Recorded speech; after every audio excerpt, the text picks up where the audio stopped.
Qytetarët ju përgjigjen thirrjes për t'u bashkuar në protestën e zhvilluar në zonën këmbësore të Korçës. Para nisjes së tubimit, pjesëmarrësit mbajtën 1 minutë heshtje në nder të efektivit të policisë së shtetit, Enea Mekolli, i cili humbi jetën 1 ditë më parë gjatë kryerjes së detyrës. Me flamuj kombëtar dhe pankarta në duar, protestuesit shprehen pakënaqësitë e tyre për një sër çështjesh që sipas tyre prekin të ardhmen e vendit. Gjatë tubimit u dëgjuan edhe thirrje kundër klasës politike. Pjesëmarrësit ngritën gjithashtu shqetësime që lidhen me mbrojtjen e pronave, zhvillimin e zonave të ndryshme të vendit dhe largimin e të rinjve nga Shqipëria.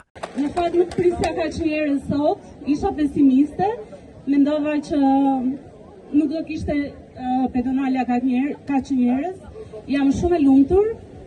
E para sepse ne si kom kemi luftuar që ky kom të ekzistojë, gjua shqipe të trashëgohet, ndër breza, Shqipëria e madhe të vazhdoj të jetë edhe më e madhe, jo të shpopullohet. Kështu që Shqipëria nuk është për të shitur dhe për të pasuruar politikanët tanë. Shqipëria është e shqiptarëve.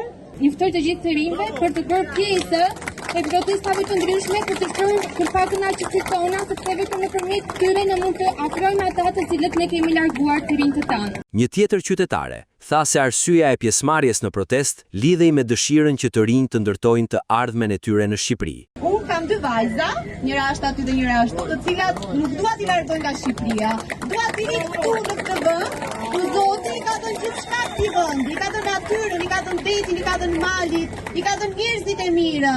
Dhe pikërisht për të kam dalë sot. Gjithashtu mendoj që Zvërneci ishte thjesht ajo pika që derdhi kupën, sepse jam e sigurt që secili nga ne ka të paktën 5 arsye që ka dalë këtu, që nga shpopullimi i Shqipërisë, që nga studentët të cilët mbarojnë shkollën dhe bëjnë punë të tjera përveç në zanatin e tyre, për shëndetësinë, për arsimin dhe për shumë të tjera. Protesta u zhvillua pa incidente, ndërsa organizatorët paralajmëruan se reagimet qytetare do të vijojnë edhe në ditët në vazhdim. Protestat të ngjashme u zhvilluan në Tiranë, Durrës, Vlorë dhe Elbasan.